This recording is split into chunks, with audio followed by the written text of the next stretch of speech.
Good evening, all. இன்னைக்கான Zoom topic is gut health. Gut health பத்தி தான் discussion இருக்கும் அப்படின்னு லாஸ்ட் Zoom மீட்டிங்லயே நம்ம சொல்லியிருந்தோம். கிட்டத்தட்ட 6வது வாரமா ஒரு சிஸ்டம் பேஸ்டா அந்தந்த சிஸ்டம்ல அந்தந்த சிஸ்டம் ரிலேட்டடா அந்த ஆர்கன்ல எந்த விதமான இம்பேலன்ஸும் இல்லாம நோய்கள் வரத தடுத்துக்கிறதுக்கு என்னென்ன ப்ராடக்ட் இருக்கு, அந்த ப்ராடக்ட் எப்படி ஒர்க் அவுட் ஆகுதுன்றத பத்தி வி ஆர் டிஸ்கஸிங். இந்த வாரம் டைஜஸ்டிவ் சிஸ்டம் பத்தி தான் we are going to discuss. அதுதான் கட் ஹெல்த் அப்படின்னும் போட்டிருந்தேன். ஸோ கட் ஹெல்த் அப்படின்றது நெறைய பேருக்கு தெரிஞ்சிருக்கும். இது ரொம்ப இப்போ டிஸ்கஸ் பண்ணக்கூடிய ஒரு வார்த்தை தான். கட் ஹெல்த்ன்னு சொன்னோம்னா, நம்மளுடைய சிறுகுடல், பெருக்குடல் இதனுடைய ஆரோக்கியத்த எப்படி பாதுகாத்துக்கணும்?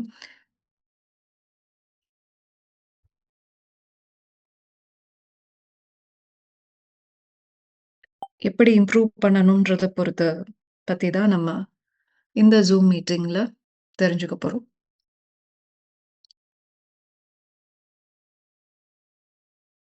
So people who are attending from office, kindly use your headphones.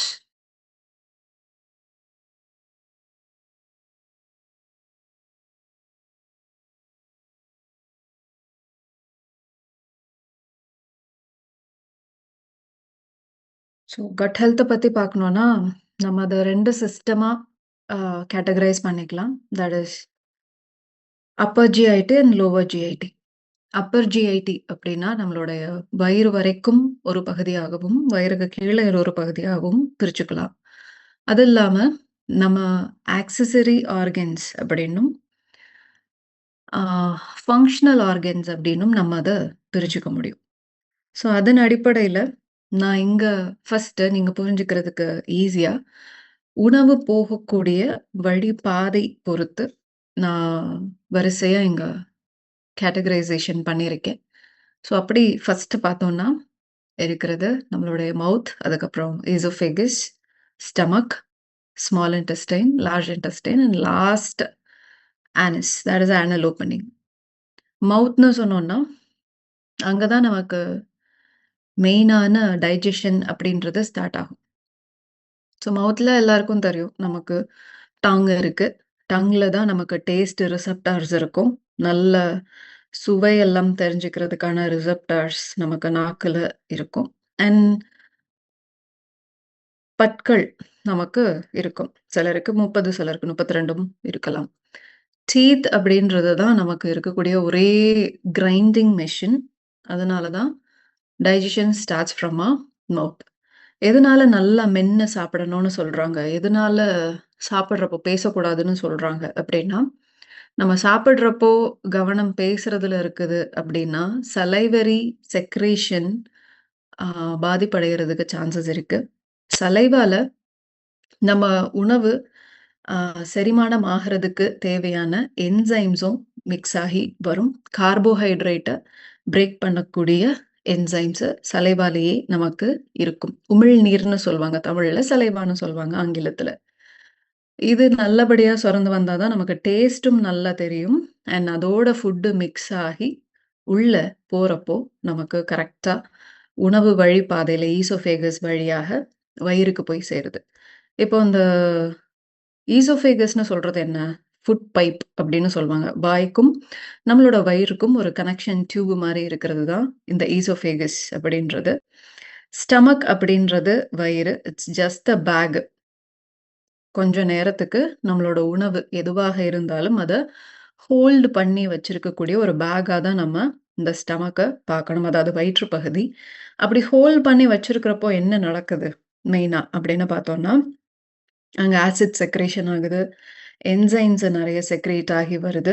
அதெல்லாம் என்ன பண்ணும் அப்படின்னா, உணவ இன்னும் கொஞ்சம் கூட ஒரு கூழ் பதத்துல கொண்டு வரதுக்கு இந்த விஷயங்கள் எல்லாம் நம்ம உணவானது வயிற்றுல தங்கி இருக்கிறப்போ நடக்கக்கூடிய நெறைய கெமிக்கல் ரியாக்ஷன்ஸ் எல்லாம் நடந்து, அடுத்து லெவல் ஆஃப் டைஜஷனுக்கு உணவ பரிமாற்றம் பண்றதுக்கு இங்க ரெடி ஆகுது. அங்கருந்து உணவு கரெக்ட்டா எங்க போகும் அப்படின்னு கேட்டா, மெயினா டைஜஷன் நடக்கக்கூடிய இடம் அப்படின்னு பார்த்தோம்னா, நம்மளுடைய சிறுகுடல். That is small intestine. சிறுகுடல்ல உணவானது என்டர் ஆகுறப்போ, நம்மளோட பித்த நீரானது அதிலேயே தெளிக்கப்படுது. அண்ட் நம்மளோட சிறுகுடல்ல 90 விழுக்காடு 90% ஆஃப் நியூட்ரியன்ட்ஸ் என்னெல்லாம் அந்த உணவுல இருக்கோ, அது எல்லாத்தையும் சிறுகுடலானது அப்சார்ப் பண்ணி எடுத்துக்கும். மிச்சம் மீதி இருக்கிறதெல்லாம் பெருக்குடல்ல உணவு போகுறப்போ, அங்க ஆ அது நீராக இருக்கலாம். இல்ல மிச்சம் மீதி ஏதாவது கட் பாக்டீரியா இருக்கலாம். அதெல்லாமே லார்ஜ் இன்டெஸ்டைன்ல அப்சார்ப் ஆகிடுது. லார்ஜ் இன்டெஸ்டைன்ல அப்சார்ப்ஷன் ஓட சேர்த்து இன்னொரு முக்கியமான ஃபங்ஷன் என்ன நடக்கும் அப்டின்னா, மிச்சம் மீதி இருக்கக்கூடிய கழிவுகள ஒண்ணா சேர்த்து வெளிய அனுப்பணும். ஓகே. இப்ப நான் சொன்ன அந்த வரிசையான விஷயத்துல ஒரு ஒரு இடத்துல ஒரு ஒரு தேவைகள் இருக்கும். இப்ப வாய் பகுதியில நமக்கு நீரு கரெக்ட்டா இருக்கணும், உமிழ்நீர் இருக்கணும் அண்ட் ப்ராப்பரான என்சைம்ஸ் சுரந்து வரணும். அதுக்கு லிவரோட ஹெல்த் முக்கியம், பித்தப்பையோட ஹெல்த் முக்கியம், கணையத்தோட ஹெல்த்தும் முக்கியம். அண்ட் டைஜஷன் பொதுவா ஃபர்ஸ்ட் அப்சார்ப்ஷன் நடக்கிற இடமான சிறுகுடல், பெருகுடல். இங்க நல்ல விதமான ஃபைபர் சத்து, நார் சத்துன்னு சொல்றப்போ 2 விதமான நார் சத்துக்கள் இருக்கு. ஒண்ணு சால்யபிள், இன்னொன்னு இன்சால்யபிள். சால்யபிள் நார்ச்சத்து, சால்யபிள் ஃபைபர் அப்படின்றது நம்ம உணவ சாப்பிட்ட உடனே அது நின்னு நிதானமா செரிமானம் ஆகறதுக்கான ஒரு சான்ஸ ஏற்படுத்தி தர்றது இந்த சால்யபிள் ஃபைபர் அப்படின்றது. இன்சால்யபிள் ஃபைபர் அப்படின்னு சொல்றப்போ, பெருங்குடல சுத்தமா வச்சுக்கிறதுக்கும், பெருங்குடல்ல கழிவுகள பல்க் அப் பண்ணி, அத ஒண்ணா வெளிய அனுப்புறதுக்கும், அங்கங்க ஒட்டிட்டு இல்லாம, அத ஒண்ணா ப்ராப்பரா வெளிய அனுப்புறதுக்கும், இந்த நார்ச்சத்து அப்படின்றது நமக்கு ஹெல்ப்ஃபுல்லா இருக்கு. ஸோ ஒரு பார்ட் ஆஃப் டைஜஷனும் ஒரு தேவைகள நமக்கு கேட்டுட்டே தான் இருக்கும், ப்ராப்பர் டைஜஷனுக்காக. இது ஃபர்ஸ்ட் பார்ட். இப்போ இந்த இடங்கள்ல பொதுவா ரொம்ப காமனா எதனால பிரச்சனை வருது அப்படின்றத பத்தி நான் சொல்லிடுறேன். வேணுன்றவங்க நோட் டவுன் பண்ணி வச்சுக்கோங்க. ஸோ காமனா டைஜஷன் ரிலேட்டடா வரக்கூடிய ப்ராப்ளம் அப்படின்னு பார்த்தோம்னா, ஃபாஸ்ட் ஃபுட்டு, ப்ராசஸ்டு ஃபுட்டு அளவுக்கு அதிகமா எடுக்கிறது. உணவு பற்றாக்குறை.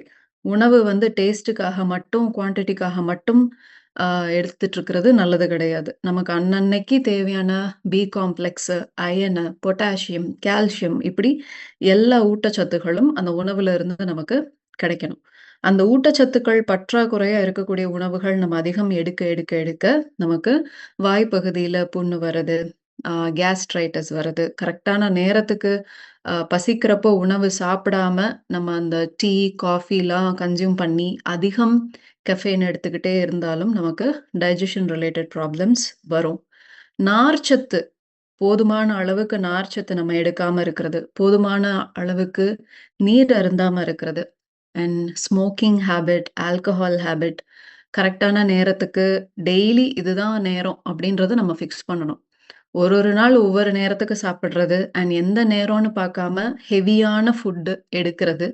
நேரம் மாறி மாறி அ உணவு அதிகம் சாப்பிடுறது எல்லாமே நமக்கு ஜீரண கோளாற ஏற்படுத்தும். ஓகே. இப்போ இத்தன காரணங்கள் நான் சொன்னேன் இல்லையா? இதெல்லாமே இன்னைக்கு நம்ம ஏதோ ஒரு ரீசன்னால இது எல்லாத்தையும் நம்ம ஃபாலோ பண்ணிட்டு தான் இருக்கோம். அட்லீஸ்ட் எல்லாத்தையும் இல்லனாலும், ஏதோ ஒரு 2 ரைட். ஐடி செக்டார்ல இருக்கிறவங்க, பேங்க் செக்டார்ல இருக்கிறவங்க, டாக்டரா இருக்கலாம், டீச்சரா இருக்கலாம். நம்ம கரெக்ட்டான நேரத்துக்கு சாப்பிட முடியும் அப்படின்னு சொல்ல முடியாது.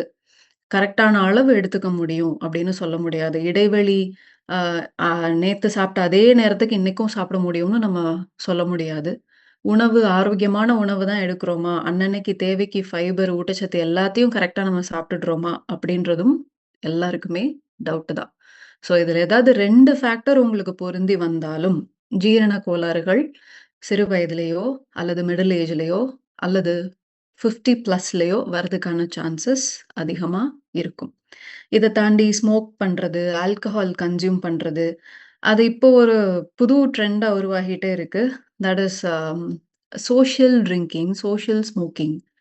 அ எல்லாம் கெட் டுகெதர் பண்றதுக்கு, ஒரு ராப்போ ஃபார்ம் அப் பண்ணிக்கிறதுக்கு, ஒரு காமன் ஹேபிட்ட நமக்குள்ள உருவாக்கிக்கிறது. எல்லாரும் ஒண்ணா போய் ஸ்மோக் பண்றதோ, இல்ல கெட் அலாங் பண்றதுக்கு ஆல்கஹால் கன்சியூம் பண்ணி பழகுறதோ, தட் இஸ் நாட் அ ஒரு நல்ல பழக்கம் கிடையாது. To get along with other people.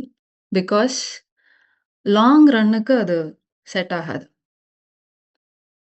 Long ரன்னுன்னு சொல்றப்போ, இந்த டைஜஷன் ரிலேட்டடா ப்ராப்ளம்ஸ் உங்களுக்கு யங் ஏஜ்ல ஸ்டார்ட் ஆகுது. யங் ஏஜ் அப்படின்னு சொல்றப்போ, ரொம்ப முன்னாடி எல்லாரும் சிந்திக்க வேண்டாம். நீங்க உங்களோட லைஃப ஸ்டார்ட் பண்ற ஒரு வேலைக்கு போகி, சம்பாதிச்சு உங்களோட செல்ஃபா நீங்க உங்கள பார்த்துக்கிற ஸ்டார்ட் பண்ற அந்த நிலையில, அது யங் ஏஜ்ன்னு ஃபிக்ஸ் பண்ணிக்கோங்க. ஸோ சிலருக்கு அது 25 வயசா இருக்கலாம். சிலருக்கு அது 30 வயசா இருக்கலாம்.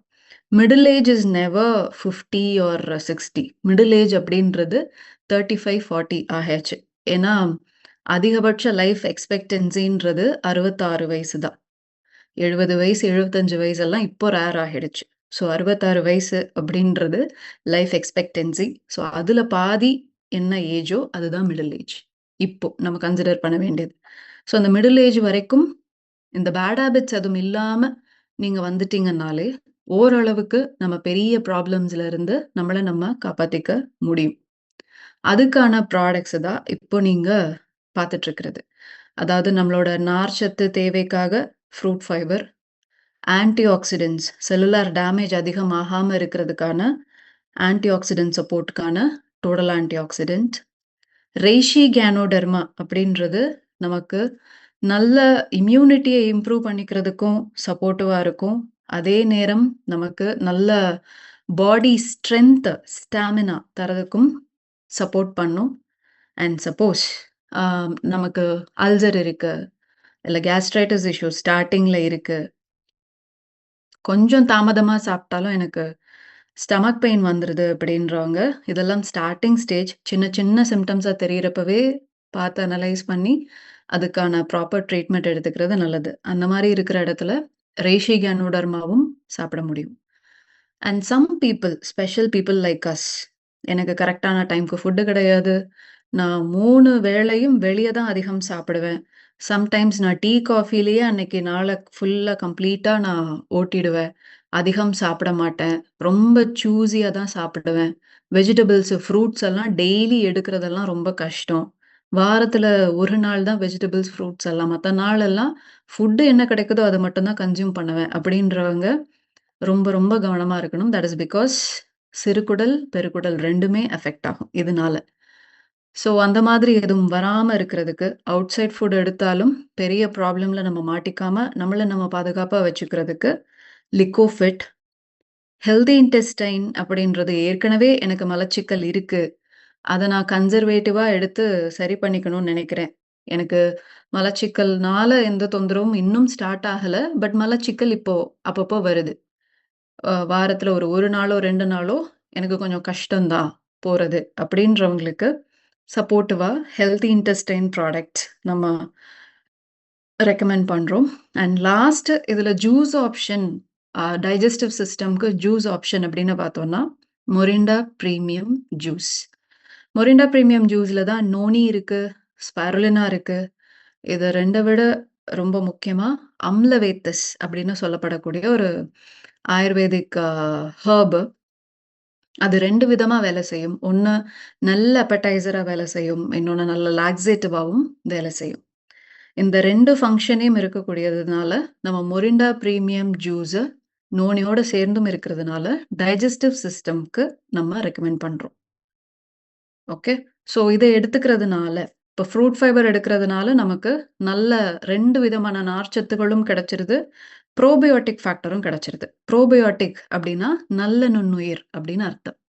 அப்ப என்ன ஆகிடுது, நம்மளோட சிறுகுடல், நம்மளோட பெருக்குடல் ஆரோக்கியமா இருக்கிறதுக்கு, சிறுகுடல்ல டைஜஷன் நடக்கிறப்போ, நல்ல நிதானமா கம்ப்ளீட்டா டைஜஸ்ட் ஆகி, விட்டமின்ஸ், மினரல்ஸ் என்னெல்லாம் இருக்கோ ப்ராப்பரா அப்சார்ப் ஆகறதுக்கு, அந்த சால்யுபிள் ஃபைபர் ஹெல்ப் பண்ணிடும்.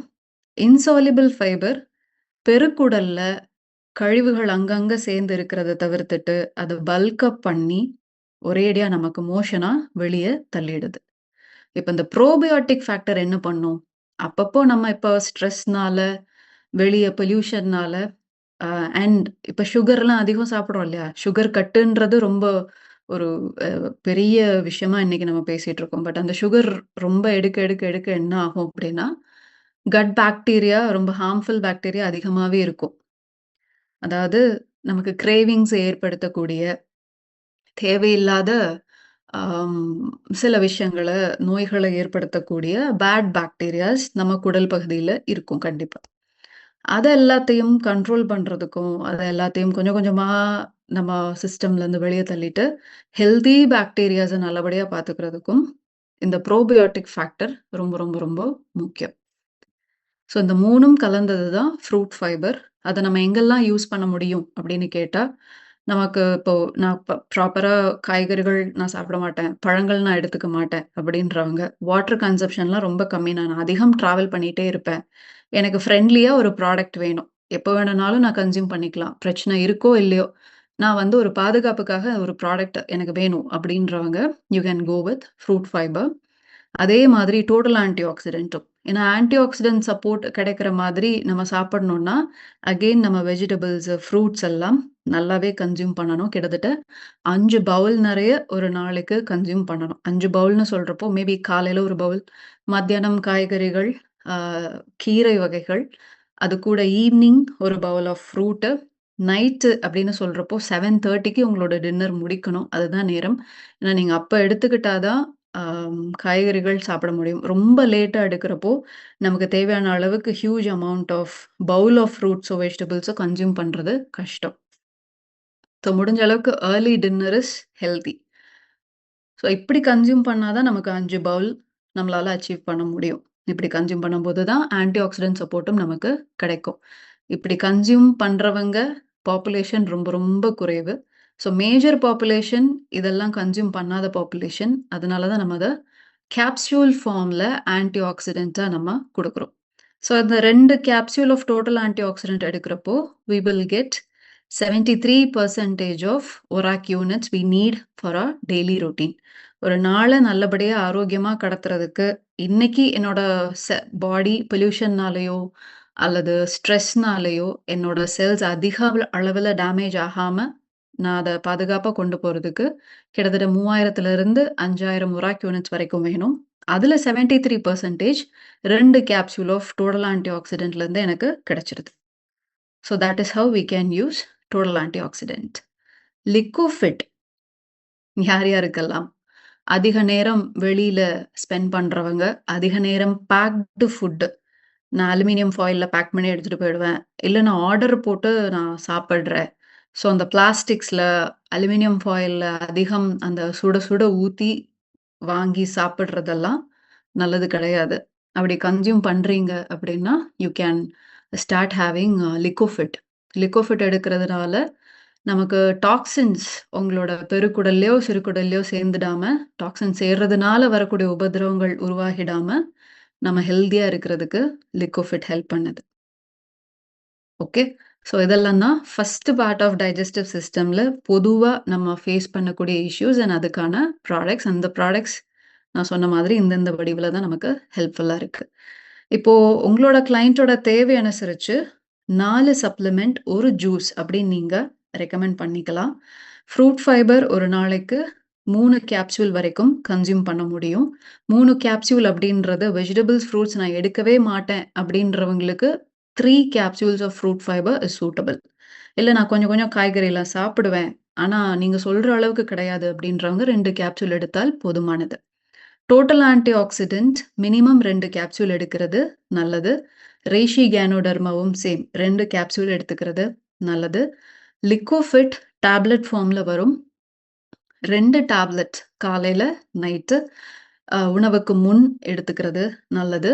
ஹெல்த்தி இன்டெஸ்டைன் மலச்சிக்கலுக்காக நம்ம குடுக்கிறது. ஹெல்த்தி இன்டெஸ்டைனும் டேப்லெட் ஃபார்ம்ல தான் வரும். அது நைட்டு மட்டும் ஒரே ஒரு மாத்திரை உணவுக்கு முன் அல்லது உணவுக்கு பின் எடுத்துக்கிறது நல்லது. மொரிண்டா பிரீமியம் ஜூஸ் நமக்கு 1 லிட்டர், 1/2 லிட்டர் ஃபார்மேட்ல இருக்கு. ஸோ இந்த 2ம் நம்ம ஒரு நாளைக்கு 40 எம்எல் வரைக்கும் கன்சியூம் பண்ணிக்கலாம். அதாவது காலையில 20 எம்எல், நைட் 20 எம்எல் உணவுக்கு முன் எடுத்துக்கிறது நல்லது. இப்ப நான் சொன்னது எல்லாமே list of products we have for first part of digestive system. இது எல்லாத்தையும் நீங்க ஒரே நபருக்கு குடுக்கணும் அப்படின்றது அர்த்தம் கிடையாது. உங்களோட கிளையன்ட்டோட தேவை அனுசரிச்சு 4 சப்ளிமெண்ட், 1 ஜூஸ் அப்படின்னு நீங்க கஸ்டமைஸ் பண்ணி ரெக்கமெண்ட் பண்ணிக்கலாம். ஓகே. இந்தந்த ப்ராப்ளம்க்கு இந்தந்த ப்ராடக்ட் அப்படின்னு கிடையாது. அவங்களோட டெய்லி ரொட்டீன் அனுசரிச்சு, அவங்க எதுல இம்பேலன்ஸ்டா இருக்காங்க, அவங்களுக்கு என்ன மாரி எசென்ஷியல் திங்ஸ பூர்த்தி பண்றதுக்கு ப்ராடக்ட் தேவைப்படுதுன்றத அறிஞ்சு, நம்ம அதுக்கான தேவையான ப்ராடக்ட்ட நம்ம பிளேஸ் பண்ணிக்க முடியும். ரைட்?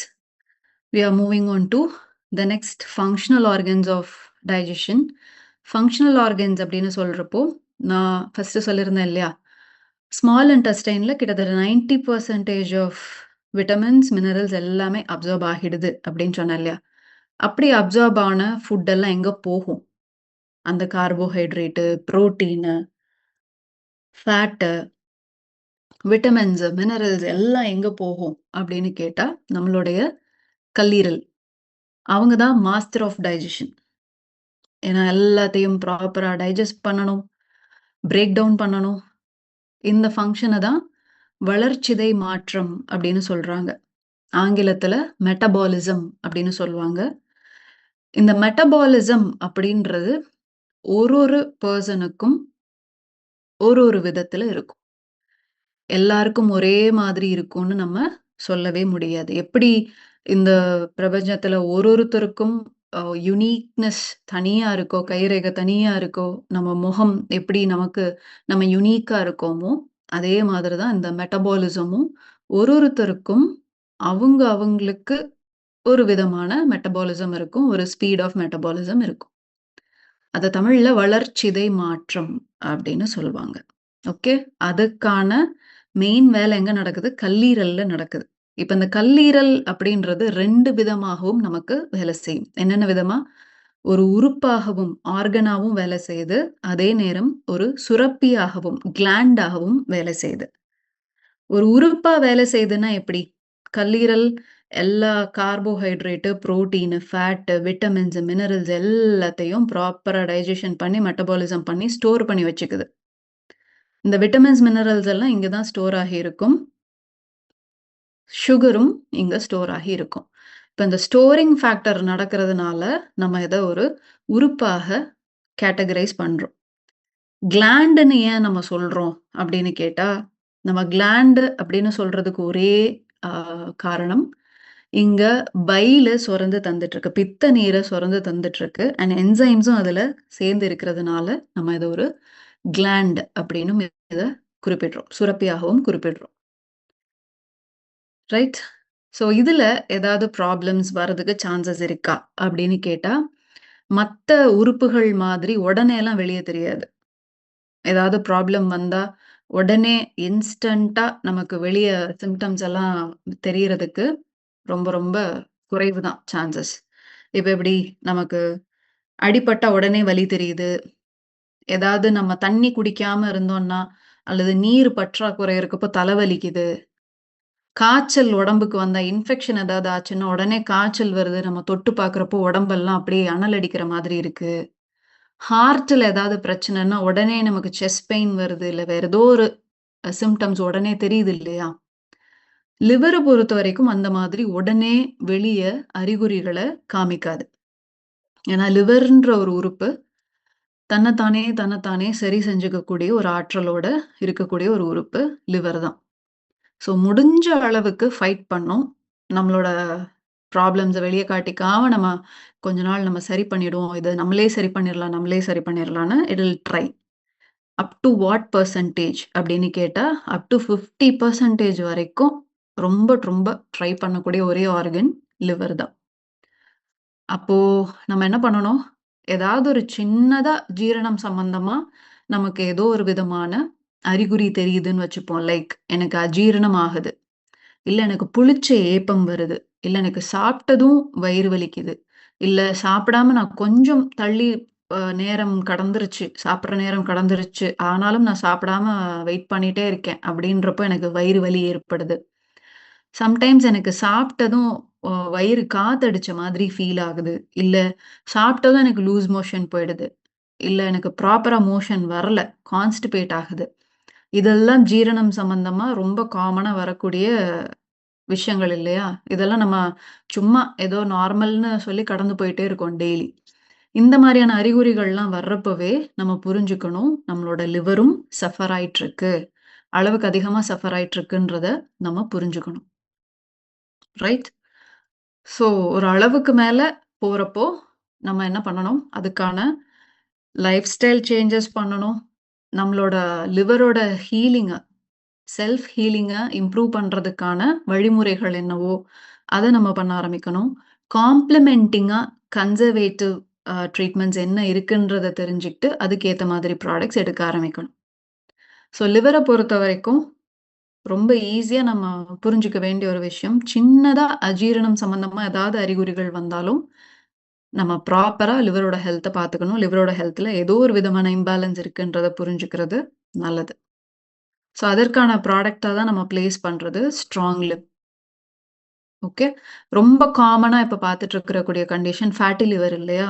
ஃபேட்டி லிவர் அப்படின்றது நம்ம இப்ப ஆல்கஹால் கன்சியூம் பண்ணாலும், பண்ணலைன்னாலும் ஃபேட்டி லிவர் இப்ப ரொம்ப காமன் ஆயிடுச்சு. லேடீஸ்க்கும் ஃபேட்டி லிவர் காட்டுது, ஜென்ட்ஸ்க்கும் ஃபேட்டி லிவர் காட்டுது. எதுனால? Because of stress. Emotional stress, physical stress, அதிகம் பொல்யூஷன், அதிகம் உறக்கத்த ஆ விட்டுட்டு நம்ம ஏதோ ஒண்ணு பண்ணிட்டே இருக்கிறது. ரெஸ்ட்டே இல்லாம ஓடிட்டே இருக்கிறது. அன்டைம்ல ஃபுட் எடுக்கிறது. அன்டைம்னா என்ன டைம் அப்போ ஃபுட் எடுக்கிறதுக்கு கரெக்ட்டா இருக்கும்? நைட்டு 10 மணி, 11 மணிக்கு சாப்பிடுறது கரெக்ட்டா? அப்டின்னா, நோ. தவறு. முடிஞ்ச அளவுக்கு 8 மணிக்கு முன்னாடி உங்களோட டின்னர ஃபினிஷ் பண்றது ரொம்ப ரொம்ப நல்லது. பிகாஸ் ஆஃப்டர் 9, 10ன்னு நீங்க ரொம்ப லேட்டா சாப்பிடுறீங்க. அப்படி சாப்பிடும்போது நான் ரொம்ப ருசியா, காரசாரமா நல்லா ஹெவியா தான் சாப்பிடுவேன். நைட்டு தான் வீட்டுக்கு வந்து எனக்கு சாப்பிடுறதுக்கு டைம் இருக்கும். நான் அதனால நல்லாவே சாப்பிடுவேன். அப்படின்றவங்க எல்லாருக்குமே ரொம்ப ஈஸியா லிவர் ப்ராப்ளம் வரதுக்கான சான்சஸ் அதிகம். மார்னிங் ஃபுட் ஸ்கிப் பண்றவங்க, ப்ராப்பரா ஃபைபர் எடுத்துக்காதவங்க, இவங்க எல்லாருக்கும் லிவர் இஷ்யூஸ் வரதுக்கான சான்சஸ் அதிகம். அதுல ஃபர்ஸ்ட்டு ஸ்டேஜா வெளிய தெரியக்கூடியது ஃபேட்டி லிவர். ஃபேட்டி லிவர்ன்றது ரொம்ப காமனா நம்ம எடுத்துக்கிறோம். But that is also a problem. Fat deposition அளவுக்கு அதிகமா போயிடுச்சு அப்படின்றப்போ, அது லிவரோட ஃபங்ஷன பாதிக்கும். அது நல்லது கிடையாது. ஸோ ஒன்ஸ் உங்களுக்கு ஒரு டிசீஸ் மேனிஃபெஸ்ட் ஆகிடுச்சு அப்படின்னா, அது அடுத்தடுத்த ஸ்டேஜுக்கு ப்ரமோட் ஆகி போயிட்டே இருக்கும். அது நடந்துராம இருக்கிறதுக்காக தான் நம்ம ப்ராடக்ட் எல்லாம் எடுக்க சொல்றது. ஓகே. ஸோ அதுக்காக பிளேஸ் பண்ற ப்ராடக்ட் தான் ஸ்ட்ராங் லிவ். ஸ்ட்ராங் லிவ்ல கிட்டத்தட்ட 5 இன்கிரீடியன்ட்ஸ் இருக்கு. 5 இன்கிரீடியன்ட்டும் லிவரோட ஃபங்ஷன இம்ப்ரூவ் பண்ணிக்கிறதுக்கு, லிவர லிவர்ல டாக்ஸின்ஸ் சேர்ந்துடாம பாதுகாப்பா வச்சுக்கிறதுக்கு, லிவர் தன்னுடைய டிடாக்சிஃபிகேஷன் ஃபங்ஷன நல்லபடியா பண்றதுக்கு, மற்ற ஃபங்ஷன்ஸ் கரெக்ட்டா நடக்கிறதுக்கு சப்போர்ட்டிவா இருக்கிறது தான் இந்த ஸ்ட்ராங் லிவ் அப்படின்ற ப்ராடக்ட். தென் லிவர் கூடயே சேர்ந்து வேலை செய்யக்கூடிய 2 பேரு. அவங்க யாரு? பித்தப்பை கூடயே இருப்பாங்க. பித்தப்பை, கால் பிளாடர்ன்னு சொல்லுவோம். லிவர் சுரந்து தந்துட்டு இருக்கக்கூடிய அத்தன பித்தத்தையும் தனக்குள்ள ஸ்டோர் பண்ணி வச்சுப்பாங்க. ஸோ நம்ம சாப்பிட்டதும் அந்த உணவுக்குள்ள அது ரிலீஸ் ஆகிடும். ப்ராப்பரா டைஜெஸ்ட் பண்றதுக்கு. இப்போ நம்ம சாப்பிடாம நேரத்த கடத்துறோம் அப்படின்றப்போ, அல்லது அளவுக்கு அதிகமான உணவு சாப்பிடுறோம், தேவையில்லாத நேரத்துல அளவுக்கு அதிகமா சாப்பிடுறோம் அப்படின்னாலும் பிரச்சனை. ஸோ அந்த இடத்துல என்ன ஆகுது? கால் ஸ்டோன்ஸ் வர்றது, பித்தப்பை வீக்கம் ஏற்படுறது எல்லாம் உருவாகுறதுக்கான சான்சஸ் நம்மளே ஆரம்பிச்சு வைக்கிறோம். அடுத்து பேன்கிரியாஸ். கணையம் அப்படின்றது. நமக்கு என்ன தரும்? டைஜஷன்ல என்ன தரப்போது? பேன்கிரியாஸ். கணையம் என்ன பண்ணுது? சுகர கரெக்ட்டா டைஜஸ்ட் பண்ணி, அத உடம்பு யூஸ் பண்ணிக்கிற அளவுக்கு எல்லாம் சரி பண்ணி குடுக்குற தேவையான இன்சுலின சுரந்து தர்றது நமக்கு பேன்கிரியாஸ் தான். இவங்க 2 பேரும் கல்லீரலோட சேர்ந்து வேலை செஞ்சுக்கிட்டே இருப்பாங்க. ஸோ ப்ராப்பரா ஒரு டைம்ன்னு ஃபிக்ஸ் பண்ணி, அந்த டைம்க்கு நம்ம சாப்பிடுறது நல்லது. அளவுக்கு அதிகமா இனிப்பு, அளவுக்கு அதிகமா உப்பு, ப்ராசஸ்டு ஃபுட்டு, காம்ப்ளெக்ஸ் கார்போஹைட்ரேட்டே எடுக்காம, சிம்பிள் கார்போஹைட்ரேட் அளவுக்கு அதிகமா எடுக்கிறது, டிரான்ஸ் ஃபேட்ஸ் அதிகமா எடுக்கிறது, பேக்டு ஃபுட் அதிகமா எடுக்கிறது. இதெல்லாம் இந்த 3 பேரோட ஹெல்த்தையும் ரொம்ப ஈஸியா இம்பாக்ட் பண்ணும். ஓகே. ஸோ இதன் ரிலேட்டடா நம்ம கிட்ட குடுக்கக்கூடிய ப்ராடக்ட் இதெல்லாம் தான்.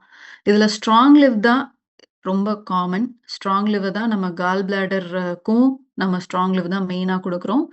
கல்லீரலுக்கும் ஸ்ட்ராங் லிவ் தான் நம்ம மெயினா குடுக்குறோம். காம்பினேஷன் டிஃபர் ஆகும். ஸோ பித்தப்பையில கல் இருக்கும் பட்சத்தில், நீங்க அடிஷனலா குடுக்க வேண்டியது நெப்ரோஃபிட், டோடல் ஆன்டிஆக்ஸிடென்ட், மொரிண்டா பிரீமியம் ஜூஸ். பித்தப்பை கல்லுன்னு சொல்றப்போ, அது 1, 2ஆ வராது. நமக்கு கிட்னி ஸ்டோன் மாதிரி 1 ஸ்டோன், 2 ஸ்டோனுன்னு இருக்காது. நான் நீங்க பார்க்கணுன்றதுக்காக பிளேஸ்ட் அ பிக்சர். நீங்க இங்க பார்த்தீங்கன்னா உங்களுக்கு புரியும். இந்த பிக்சர் பார்க்குறவங்க பிபிடில பாருங்க. இந்த மாதிரி மல்டிபிள் கால் ஸ்டோன்ஸ் தான் நமக்கு இருக்கும். ஸோ இது வரவிடாம தடுத்துக்கிறதுக்கு என்ன பண்ணணும் அப்டின்னா, நம்மளுடைய காலை உணவ கரெக்ட்டா எடுத்துக்கணும். எந்திரிச்ச உடனே காஃபி குடிப்பேன், அப்புறம் பசிக்கவே பசிக்காது, அப்புறம் அப்டியே போயிடுவேன் அப்டின்றவங்க கவனிச்சுக்கோங்க. அதிகம் ஃபாஸ்டிங் பண்ற அதிகம் ஃபாஸ்டிங் பண்றது, அதிகம் சாப்பிடாம இருக்கிறது, அளவுக்கு அதிகமா காஃபி, டீலாம் கன்சியூம் பண்ணிட்டே இருக்கிறது, இந்த நிலைக்கு தான் நம்மள கொண்டு போய் விடும். அண்ட் அளவுக்கு அதிகமா சைஸ்ல இருக்கிறப்போ, நம்ம என்ன பண்ண வேண்டியிருக்கும், சர்ஜரி பண்ணி, ரிமூவ் பண்ணி தான் ஆகணுமே தவிர, பிரச்சனை ரொம்ப கைமீறி போனதுக்கு பிறகு கன்சர்வேட்டிவ் ட்ரீட்மெண்ட் எடுத்து, no use. Okay. So prevention is always better than cure. நம்ம ஆரோக்கியத்த நோக்கி, ஆரோக்கியத்த பாதுகாத்துக்கிறதுக்கு என்னென்ன ப்ராடக்ட்ஸ் எடுக்கணுமோ, அதுக்கான ப்ராடக்ட்ஸ் தான் இது எல்லாமே. நோய் வந்த பிறகு அந்த நோய்க்குன்னு இந்த ப்ராடக்ட்ஸ் இல்லாம, நான் இந்தந்த ஹேபிட்ஸ் எல்லாம் நான் ஃபாலோ பண்றேன். எனக்கு அந்த ஹேபிட்ஸ் ஒரு 50% தான் சேஞ்ச் பண்ண முடியும். பிகாஸ் என்னோட எம்ப்ளாய்மென்ட்டே அந்த மாதிரி தான். என்னோட ஜாபே அந்த மாதிரி தான். அதனால 50, 50 தான். ஸோ 50 என்னோட life style changes.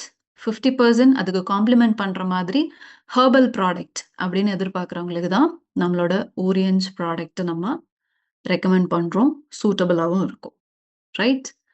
So pancreas ரிலேட்டடா ரொம்ப காமனா பார்க்கிறது பேன்கிரியாடைட்டிஸ் அண்ட் இன்சுலின் செக்ரீட் ஆகாததுனால, இல்ல இன்சுலின் ரிசெப்டார்ஸ் செயலிழந்து போறதுனால வரக்கூடியது டயபெட்டிஸ். அண்ட் ஃபர்ஸ்ட் ஸ்டீட்டோரியா அப்படின்னு போட்டிருக்கேன் நான். ஸ்டீட்டோரியா இஸ் நத்திங் பட் நம்ம மோஷன் போற பேன்ல நம்மளோட மோஷன் ஆனது அப்படியே ஸ்டிக்கியா ஒட்டிக்கும். யாரும் அதிகம் இத பத்தி டிஸ்கஸ் பண்ண மாட்டாங்க. பிகாஸ் யாரும் டிஸ்கஸ் பண்ணாத விஷயம் தான் அது. பட் தட் டினோட்ஸ் ஃபேட் ப்ராப்பரா டைஜெஸ்ட் ஆகாம உங்களோட மோஷன்ல ரிலீஸ் ஆகுது அப்படின்றதோட ஒரு சிம்ப்டம் தான் அது. ஸோ நமக்கு பேன்கிரியாஸ் ப்ராப்பரா ஃபங்ஷன் ஆகல அப்படின்றதோட ஒரு சிம்ப்டமாவும் நம்ம அத கன்சிடர் பண்ணிக்க முடியும்.